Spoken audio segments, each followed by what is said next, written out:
स्वागत है आप सभी का। आप देख रहे हैं इंडिया डेली। मैं हूं आपके साथ कीतू चौहान। और भारत आज मना रहा है 79वां स्वतंत्रता दिवस। आज तिरंगे के रंग में रंगा हुआ है देश और देश आज इसे जश्न के साथ मना रहा है। तो आज बेहद खास दिन 79वां स्वतंत्रता दिवस। जश्न आजादी के रंग में हिंदुस्तान रंग चुका है। 12वीं बार पीएम मोदी लाल किले पर तिरंगा फहराएंगे। तो पीएम मोदी लाल किले से संबोधन करेंगे। राष्ट्रगान बजाने वाले बैंड में पहली बार अग्निवीर शामिल होंगे। तो देश भर में आज जिस तरह से स्वतंत्रता दिवस को लेकर जश्न मन रहा है, देश भर से 85 सरपंच स्पेशल गेस्ट भी होने वाले हैं। तो देश आज 15 अगस्त को अपना 79वां स्वतंत्रता दिवस मना रहा है और इस मौके पर प्रधानमंत्री नरेंद्र मोदी 12वीं बार लाल किले से तिरंगा फहराएंगे। पीएम मोदी सबसे पहले महात्मा गांधी को श्रद्धांजलि देने राजघाट पहुंचेंगे। इसके बाद पीएम लाल किले जाएंगे। पीएम मोदी अपने संबोधन से नए भारत का विजन देंगे। इस बार की थीम नया भारत है और इस साल पहली बार राष्ट्रगान बजाने वाले बैंड में 11 अग्निवीर भी शामिल होंगे। तो साथ ही इनविटेशन कार्ड पर ऑपरेशन सिंदूर का लोगो और चिनाब पुल का वाटरमार्क भी है। दिल्ली के 50 सफाई कर्मी इस बार स्वतंत्रता दिवस समारोह में स्पेशल गेस्ट होंगे। तो दिल्ली नगर निगम के हर जोन से 5 सफाई कर्मी चुने गए हैं, जिनमें 3 महिलाएं और 2 पुरुष शामिल हैं। ये सभी लाल किले में होने वाले मुख्य समारोह में हिस्सा लेंगे। तो भारत मना रहा है 79वां स्वतंत्रता दिवस और आज तिरंगे के रंग में देश रंगा हुआ है। जश्न आजादी आज मनाया जा रहा है और इस बार की अगर थीम की हम बात करते हैं तो वो है नया भारत। जी हाँ, नया भारत। इस साल पहली बार राष्ट्रगान बजाने वाले बैंड में 11 अग्निवीर भी शामिल हो रहे हैं। यानी कि आप देखेंगे राष्ट्रगान बजाने वाला जो बैंड है उसमें 11 अग्निवीर भी इसमें शामिल होंगे, हिस्सा लेंगे। और इसके साथ ही इनविटेशन कार्ड की अगर हम बात करें तो ऑपरेशन सिंदूर का लोगो और चिनाब पुल का वाटरमार्क इस बार इनविटेशन कार्ड पर लगा हुआ है। तो दिल्ली के 50 सफाई कर्मी इस बार स्वतंत्रता दिवस समारोह में स्पेशल गेस्ट होंगे। और ज्यादा जानकारी के लिए बात करेंगे संवाददाता रमन सैनी से और हमारे साथ अमिता मिश्रा भी जुड़ी हुई है, ब्यूरो हेड है लखनऊ की। तो रुख करेंगे रमन का। रमन, फिलहाल जिस तरह से हम देख रहे हैं कि आज जश्न आज़ादी का ये पूरा माहौल, और ऐसे में अगर हम जम्मू कश्मीर की बात करते हैं, किस तरह से यहाँ पर लोगों का जज्बा, साथ ही क्या कुछ यहाँ पर विशेष व्यवस्थाएं की गई हैं? जी हाँ, बिल्कुल गीतू। देखिए, जिस तरीके से 79वां स्वतंत्रता दिवस देश मना रहा है और आज लाल किले की प्राचीर से प्रधानमंत्री नरेंद्र मोदी जहां ध्वजारोहण करेंगे, वहीं अलग अलग राज्य के जो मुख्यमंत्री हैं वो अपने अपने प्रदेश के अंदर जो है वो ध्वजारोहण करेंगे। जम्मू में अगर हम जम्मू कश्मीर की बात करें तो उमर अब्दुल्ला पहली बार सत्ता संभालने के बाद यहाँ पर ध्वजारोहण करेंगे। श्रीनगर में ये मुख्य कार्यक्रम जो है होने जा रहा है। लेकिन सरहदी इलाकों में जो है आज़ादी की धूम, आज़ादी के जश्न का तस्वीरें जो हैं वो बदल जाती हैं। मैं इस समय सुचेत बॉर्डर पर मौजूद हूं। ये आरएसपुरा सेक्टर है इंटरनेशनल बॉर्डर का। ठीक सामने मैं आपको तस्वीरें दिखाना चाहूंगा। Border security force first line of the defence. और यहां पर अगर आप देखेंगे तो 131 फुट ऊंचा तिरंगा झंडा जो है वो लगाया गया है। और ये तिरंगा झंडा जो है वो सियालकोट से भी बाकायदा नजर आता है। करीबन 8:30 बजे के आसपास पर सेक्टर कमांडर जो है वो यहां पर ध्वजारोहण करेंगे, तिरंगे को सलामी देंगे और उसके बाद यहां पर जो है जश्न आजादी की शुरुआत जो है वो औपचारिक रूप से शुरुआत हो जाएगी। हर साल देखें तो चाहे वो लाइन ऑफ कंट्रोल का इलाका हो, चाहे वो इंटरनेशनल बॉर्डर का इलाका हो, हर जगह आज़ादी के जश्न की धूम जो है वो बहुत बढ़ चढ़ कर देखने को मिलती है। लेकिन इस बार की छटा जो है वो कुछ अलग ही नजर आ रही है, क्योंकि इस बार अगर हम देखें तो ऑपरेशन सिंदूर के बाद ये पहला राष्ट्र पर्व जो है वो देश मना रहा है। और ऐसे में ऑपरेशन सिंदूर की छवि जो है वो इस पूरे राष्ट्र पर्व पर जो है वो छाई हुई नजर आती है। मैं यहाँ से आपको थोड़ा सा आगे लेकर जाना चाहूंगा। यहाँ दिखाना चाहूंगा कि ये देखिए, ये है वो first line of the defence, यानी कि वो फेंसिंग जिसे बॉर्डर पर घुसपैठ को रोकने के लिए बनाई गई है। और यहां से महज चंद कदमों की दूरी के बाद जो है वो पाकिस्तान का इलाके की शुरुआत हो जाती है। मैं यहां से अगर आपको लाऊंगा तो यहां पर ये देखिए, ये बाकायदा बोर्ड लगा हुआ है इस बोर्ड में आप देख सकते हैं कि सियालकोट 11 किलोमीटर और लाहौर जो है वो 141 किलोमीटर यहाँ पड़ता है। और ये है वो गेट जो अंतिम द्वार है भारत की सरहद का, और इसके ठीक सामने जो है वो पड़ती है पाकिस्तान की पोस्ट, पाकिस्तान की इनायत पोस्ट जो है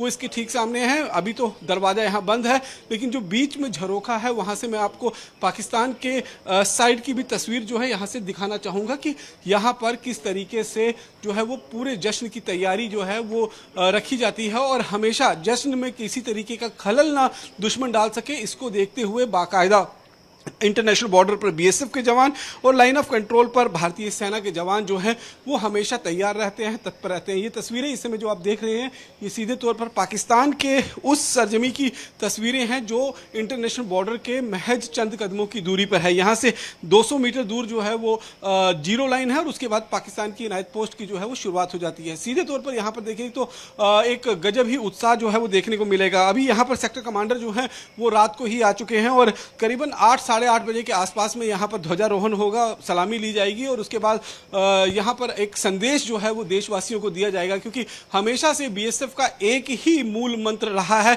कि जब तक बीएसएफ के जवान इंटरनेशनल बॉर्डर पर तैनात हैं तब तक देशवासियों को किसी भी तरीके की कोई चिंता करने की जरूरत नहीं है, क्योंकि अगर कोई हिमाकत पाकिस्तान की तरफ से होती है तो उसे अपने सीने पर झेलने के लिए वो हमेशा तैयार रहते हैं। और ये अगर आप तस्वीरें देखेंगे तो निश्चित रूप में यहाँ पर गौरवान्वित करने वाली तस्वीरें जो हैं वो नजर आती हैं, क्योंकि लगातार बीएसएफ ने भी ऑपरेशन सिंदूर के तहत जिस तरीके से कार्रवाई की, पाकिस्तान की कई ऐसे पोस्टें जो हैं जो जहां से लगातार भारतीय रिहायशी इलाकों को निशाना बनाया जा रहा था उनको धुआं धुआं कर दिया और इसके लिए एक बड़ी तैयारी पहले से ही की गई थी। और अब जिस तरीके से एक और कहीं ना कहीं देश की सरकार की तरफ से, देश के प्रधानमंत्री की तरफ से कह दिया गया है कि जम्मू कश्मीर के अंदर हो या देश के अंदर किसी भी तरीके से आतंकवाद को बर्दाश्त नहीं किया जाएगा। जी बिल्कुल रमन, आप हमारे साथ बने रहिए। हमारे साथ अभिषेक भी जुड़ गए हैं।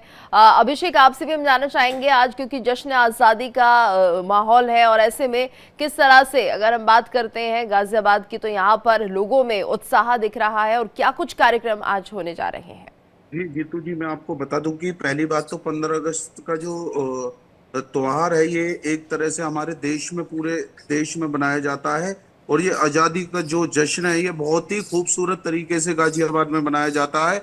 और अभी थोड़ी देर बाद से ही यहाँ पर पूरे गाजियाबाद शहर में, गाजियाबाद कमिश्नरेट, गाजियाबाद डीएम, हर जगह जो है वो झंडा फहराने के लिए प्रक्रिया चालू हो जाएगी और नाटकीय कार्यक्रम किए जाएंगे। और मैं आपको बता दूं कि कल से ही पूरे गाजियाबाद में 15 अगस्त की जो तैयारियां हैं वो लगातार चल रही हैं और जिस तरीके से थानों पर और जितने भी सरकारी विभाग हैं या फिर अन्य जो भी बच्चे हैं वो हैं, सबों ने अपनी एक तैयारी कर रखी है, सांस्कृतिक कार्यक्रम करते हैं, उसके बाद झंडा फहराते हैं और एक जो देशवासियों में, गाजियाबाद की जनता में एक बड़ा उत्साह देखा जाता है। थोड़ी देर बाद ही, अभी कुछ देर बाद ही हमारे गाजियाबाद में जगह जगह पर प्रोग्राम चालू हो जाएंगे और आप तस्वीरों में साफ तौर पर देखेंगे कि किस तरीके से जो गाजियाबाद की जो जनता है उसमें किस तरीके से 15 अगस्त को लेकर जो एक विशेष युवाओं में जो सबसे ज्यादा वो है जोश है।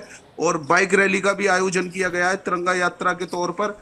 तो अभी थोड़ी बहुत देर बाद हमें देखने को मिलेगा कि गाजियाबाद की जनता जो है लगातार जो उत्साह से भरी और इस पावन पर्व को बनाते हुए नजर आएगी। जी बिल्कुल। और अभिषेक, आप मौजूद रहिएगा मौके पर, आपसे और लाइव अपडेट्स हम लेंगे। अमिता का हम रुख कर लेते हैं। अमिता, आपसे हम समझना चाहेंगे फिलहाल अगर लखनऊ की हम बात करते हैं तो यहाँ पर किस तरह से जश्न आज़ादी को मनाने की तैयारियां चल रही हैं? तो यहाँ पे देखिए, आप देख सकते हैं कि सारा मंच तैयार है और हमारी जो मुख्यमंत्री हैं वो 9 बजे के आसपास झंडा फहराएंगे और तैयारियां लगभग पूरी हैं। बल्कि 2 दिन पहले से ही पूरे शहर की जो है सब अलर्ट थी, पुलिस अलर्ट थी, जगह जगह पे तलाशी, मॉल, पिक्चर हॉल वगैरह की सब तलाशी अभियान चलाया गया था। इसके अलावा आप हमारे साथ देख सकते हैं कि कल्चरल प्रोग्राम के लिए कुछ कलाकार आना शुरू हो गए हैं।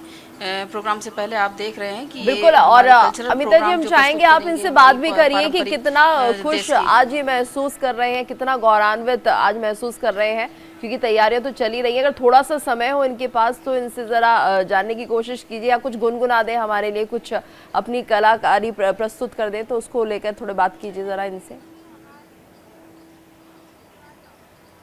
जी जी, मैं बात कराती हूँ आपकी।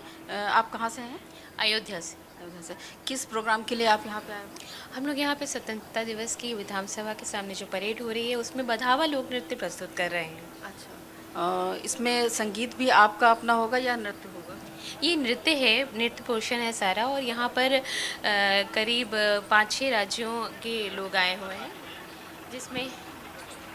जिसमें है छत्तीसगढ़ है, सिक्किम है, बिहार है, और इस तरह से कई राज्य हैं। उत्तर प्रदेश के 5 जिले हैं। कई लोग हैं यहाँ पर, करीब 100 कलाकार हैं। तो देखिए, अयोध्या से आए हुए हैं और 100 कलाकार लगभग हैं जो अपना पारंपरिक लोक नृत्य प्रस्तुत करेंगे। मैं आपसे बात करना चाहूँगी, आप भी अयोध्या से? हाँ जी, हम भी अयोध्या से, और आज हम लोग, जी हाँ, हम लोग बधावा लोक नृत्य प्रस्तुत करने जा रहे हैं जो राम जी के विवाह और जन्म के संबंधित है, और उनके जन्म के जो बधाइयाँ गीत हैं उन पे हम लोग नाट्य प्रस्तुत करेंगे। तो ये हैं जो बधावा नृत्य लोक नृत्य प्रस्तुत करने वाले हैं, जो कि भगवान राम के विवाह के अवसर पर प्रस्तुत किया गया था। तो मैं कुछ और लोगों से बात करने की कोशिश करती हूँ। आप बेटा कहाँ से हो? जी, हम बनारस से। बनारस से। क्या यहाँ पे डांस है क्या? हम शंख वादन करने आए हैं। शंख वादन करने आए हो? अच्छा, बिल्कुल। और अमिता जी, अगर इनके पास शंख है तो हमारे दर्शकों के लिए भी जरा एक बार शंख वादन अगर संभव हो, अगर इनके पास हो तो जरा उसका भी वादन जरा हमारे दर्शकों को सुना दीजिएगा। पवित्र जी, इसका अपनी संस्कृति सांस्कृतिक कार्यक्रम है, तो हम सांस्कृतिक वो प्रस्तुति दे रहे हैं। है आपके पास अभी? तो मैं चाहूँगी एक बार आप लोग इसका प्रदर्शन करें। हाँ। जी, मैं देखिए ये लोग शंख ध्वनि करने जा रहे हैं एक साथ।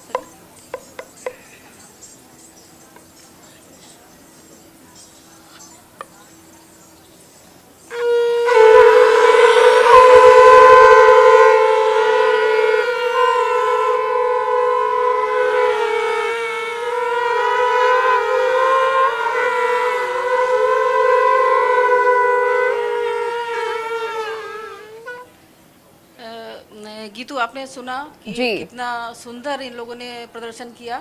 अभी मैं उनकी टीचर भी हैं साथ में। बिल्कुल बिल्कुल, इनसे भी बात कीजिए कि किस तरह से क्या ये शंख ध्वनि क्या है और किस तरह से ये शंख एक पवित्र है, आपने सुना ही होगा, ये समुद्र मंथन में से निकला हुआ है। और हमारे बच्चे जो शंख ध्वनि करते हैं, इससे इनका स्वास्थ्य तो लाभ है ही है, और ईश्वर के प्रति ये अपने आप को अपना भाव प्रदर्शित करते हैं।